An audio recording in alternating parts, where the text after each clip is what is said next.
Hey, welcome back to episode 2 of the traditional Tanto. So we left off with forging the Habaki, just the rough forging. Just had to close a couple of the gaps. I did this off camera. There's a couple gaps in there that I wasn't happy with. But as you can see, everything went very well.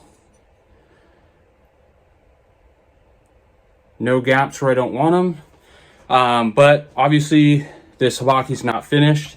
It looks super clunky and huge, and we don't want it that way. So what this episode is going to be about is finishing the Habaki.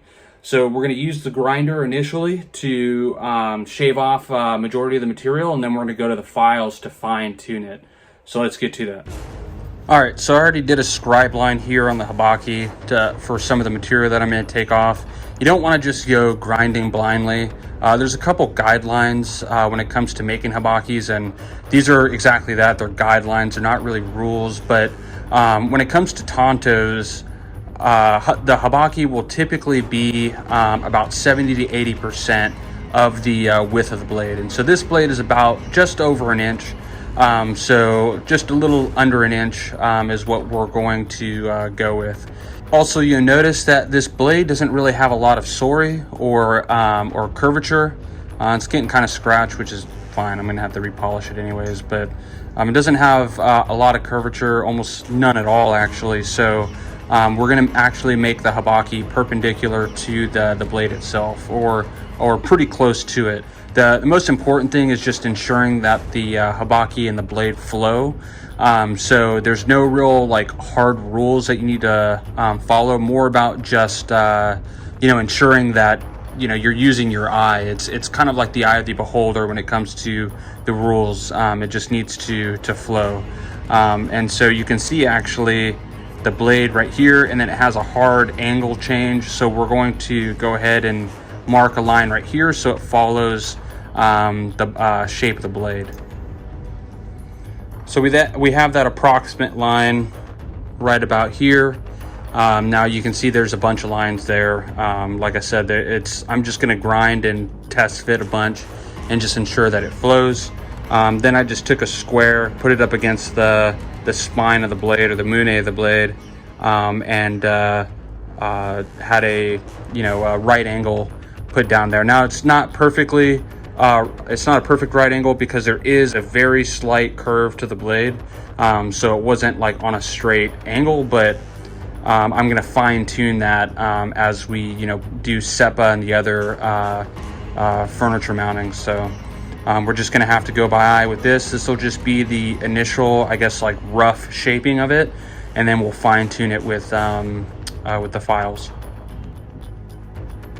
All right, one of the things to note with copper is it heats up extremely fast. So fast, in fact, that you'll see me dunking it in the water constantly, and that's because it'll get too hot to hold. So one of the things that you want to do while grinding it is you want to have a fresh belt, and you want to be using a lower grit for the main material hogging. Now once you start getting to a little bit of refinement, then that's when you want to go to a higher grit belt, so you have a little bit more control over where you're removing material. And you can see right there I'm kind of flicking off the edges, and that's because the lower grit belts I'm using a 36 grit edge core belt from Red Label Abrasive, and it's so aggressive that it's causing tons of burrs to happen. But that's just something I'm going to have to deal with in order to, get as much material off as quickly as possible without it heating up too quickly, which it does anyways. So, but it's the best option that I have.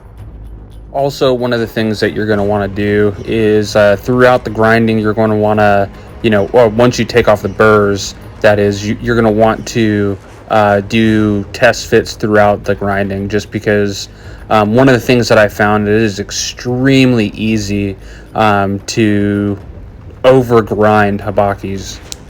And part of the reason for that is when you initially look at it, it would appear as though it needs to be what would you say, parallel, both the rear and the front need to be parallel, but that's not exactly true, because you know, you may have to take in the bottom of the front a little bit more than the bottom of the back, to where it's a inward curving, I don't know, front of the habaki, I guess you could say, in order to help the flow of the blade, or for the habaki to flow with the blade. And so it doesn't exactly need to be parallel. And so it's really easy to get sucked into making parallel surfaces like on the habaki when you don't have the Tanto near it to do the test fits and check the flow. And now I'm just getting rid of all the burrs from the grinder. All right, so here we are with the rough profiled habaki. It's looking pretty good, it's looking pretty even.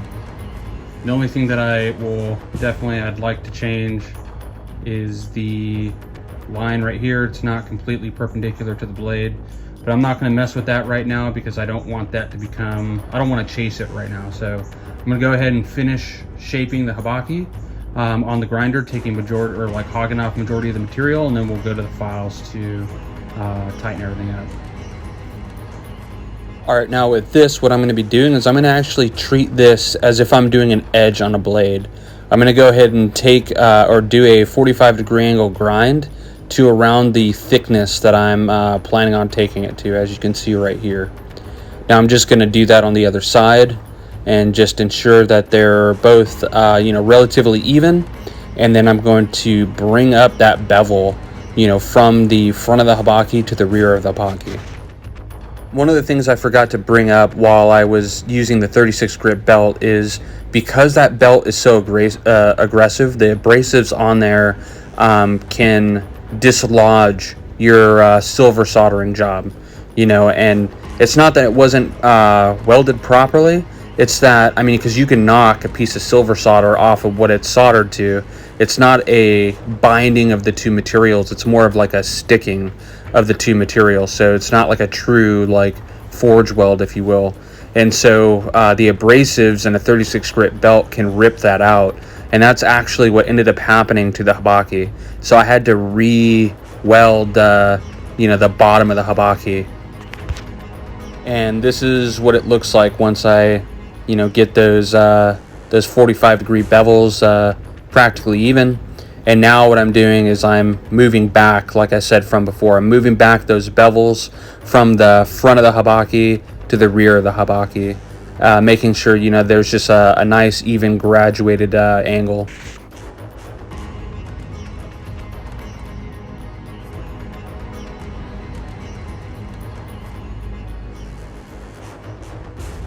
And here are the results of the rough grinding. You'll see that there are still some rough spots, but I'm not too worried about that right now. All right, now what I'm gonna do is I'm gonna draw a reference line for the mune, the top of the mune, down the habaki to get that straight line. And then I want it to match this portion right here. Now, this is a little bit of a worry. There's a tiny crack right here. It may not be a problem once because I am gonna have to file some of this away, and especially right in this area. So it might not be an issue, but we will have to see. We may have to remake this habaki. I hope not, but wouldn't surprise me with my luck with habakis. But we're gonna wanna create a line like right around here. Same thing on this side, giving us reference lines. And you can see how it's just not even. And that's just from my lack of experience with forging these things. But what I'm doing is I'm trying not to even everything out and get rid of too much material. I'm trying to just kind of go with the flow right now and see kind of how it goes in the end, and try and balance everything out as I go. So that looks pretty good. Now what I'm going to do is I'm definitely going to file this. I'll probably get it started with the grinder just so I have something to bite onto with the file, but I'm definitely filing that because this is something that I've screwed up on habakis because I ground too far. So definitely going to the files this time. Now, as I said I was going to do, and off camera what you didn't see was me just grinding the very beginning of these bevels. Now, in the past, I've tried doing the entire thing on the grinder, and I've just gotten super close to grinding into the where there's an angle change in the Habaki. Now, I know that doesn't like really make sense if you're not used to making these things, but the whole point being, don't rely on the grinder. There's no it's better to spend the extra time using the file, especially if you're new to making Habakis like myself, than to be impatient, use the grinder, and then ruin a ton of time, time's worth of work. So that's what I'm doing here. One of the things you'll notice is the stick that I'm using. I just gave it a small bevel and a triangular shape to fit inside of there to create some friction, so I had something to hold the Habaki with, because without that it is near impossible to file that thing. All right, now you can see that it's starting to take shape. You can see some inconsistencies, like right here. That's where the forging didn't go so well, and it's wider on this side, so I'm gonna have to fix that. The line at the Mune doesn't match the Habaki, so I've got to fix that. And all it is just really just going in and making some marks that where they are, and making those adjustments, and slowly going and test fitting, making sure it looks good, test fitting, making sure it looks good, continue to file and tighten it up. So let's go ahead and do that. All right, so with some fine tuning and just marking it, it's pretty close. Now what I'm going to do, now that I got it as close as I'd like it to be right now, I'm going to look at the back, and you can see in the top it's not quite even, and that's because there's missing thickness on this side. So what I got to do is I got to try and flatten this portion out right here, so it's a nice even taper from thick to thin, and then I got to match it on this side. So I'm gonna hit it up with the grinder just a little bit, just to get it closer, because filing is gonna take a little bit too long, and then I will fine tune it with the files. So I already went ahead and fine tuned that on the grinder. I just didn't think it was pertinent for you guys to see, because you can't really tell what I'm doing anyways. You just see me holding it up to the grinder. What I'm doing here though is there's a little bit of extra material where the Mune meets or the Mune Machi meets the, I guess, Mune Machi of the Habaki. I doubt that that's what it's called, but the triangular portion towards the top of the Habaki, where the spine of the Tanto meets that, there's like a little bit of extra material that is just not allowing it to seat fully, or just not seat as cleanly as I'd like it to be. So I'm just using a jeweler's saw and getting rid of that, and then I'm going to file it flat so everything is nice and crisp.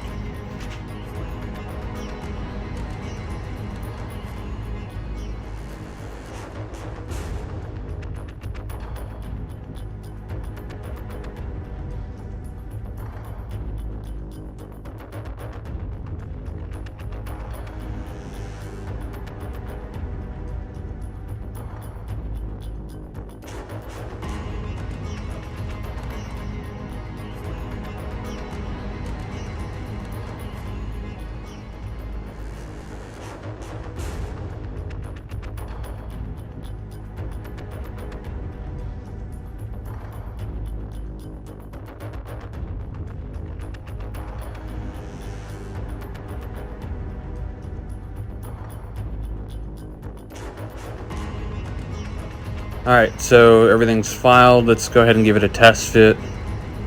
And it fits really well. That's exactly what it is that we want to see. So you'll notice there's still a rough spot right there at the front of the right side of the Habaki, and I'm totally cool with that. One thing I've learned about making Habakis is or at least for me, is I try and take it one step at a time. I try and even one portion of it at a time, and other areas tend to lose material while you do that, and they all start to kind of even themselves out. And then at the end, if I still need to do something to even it out, then I'll go ahead and do that, which I ended up doing for the front. I ended up continuing to grind on it like you saw me previously when we first started, when I was doing that graduated angle from the front, from thin to thick, essentially from front to back. And so obviously now I'm hand sanding it because, you know, I've been using a file and a grinder. So, but I'm not going to take it to a super high finish. And there's a reason for that. Like, I actually, when it comes to looking at Japanese habakis, I actually don't really enjoy seeing them like extremely clean. And so I'm sanding the sides of these at an angle because I'm going to go with a rain theme when it comes to some I don't know if you'd call it file work or scratch work or what you would call it. Actually, I'm sure it has a name, but you'll see here in a second after I patina it, I'm gonna go ahead and do some like scratches on the side of the habaki that are gonna make it look like it's raining. And that's gonna follow a specific theme that I'm going for with the seppa, which I'll explain later. Now, what you just saw is what's called liver of sulfur, and all you need is 1 drop of it, and it stinks, man. It smells really bad because it's sulfur. And so you're going to want to put 1 drop in a really hot cup of water, and then stir it real good so that there's no solids left behind. It's just colored water. Could be a nice nasty yellow color. Just ensure that your copper or whatever it is that you're patinating is extremely clean. So I just used dish soap and hot water, cleaned it really good, and then just leave it in there, and you'll actually start to see it change color immediately. Now right here I didn't have it enough water, and so you can see my hesitation there. I was kind of like, what do I do? So I ended up just throwing, dipping the whole thing in there, and that's not the best way to do it, simply because, one side's touching the bottom of the cup, and you'll see when I show you the results here, that there's a little bit of uneven etching on the right side, which I'm able to fix just by rubbing my finger on it. But right there, you can see, and that's just because of how I tipped it in there. Now what I'm going to do here is I'm going to actually create those scratches using this little jig that I made, and it's just a 45-degree angle with a small little stepping stool, I guess you could say, on the other side of the angled cut wood. And that's going to allow me, as you can see that I'm demonstrating here, to do scratches at a 45-degree angle and do those that same angle throughout the entire habaki. Now you can see my deck in the backyard that the kids have painted all over. It's raining outside, and this is actually what gave me the inspiration to do the rain, I guess, theme on the habaki. One, I'm going to be doing Mocha Megane Seppa for this, and there's going to be a flower pattern in that. And I was like, it'd be really cool because it was raining outside. I was like, if I did a rain pattern on this to where it was like as if it was raining from the habaki onto the flowers on the seppa. And so that's what we're going to attempt in this project. And I'm just right here's the result of what that rain pattern looks like. And here it is on the Tanto. And that's it. The habaki is complete. There's nothing else to really do on it right now. Now we're just going to have to create the seppa, and that's going to be the next major portion of this project. So I'll see you when we do that.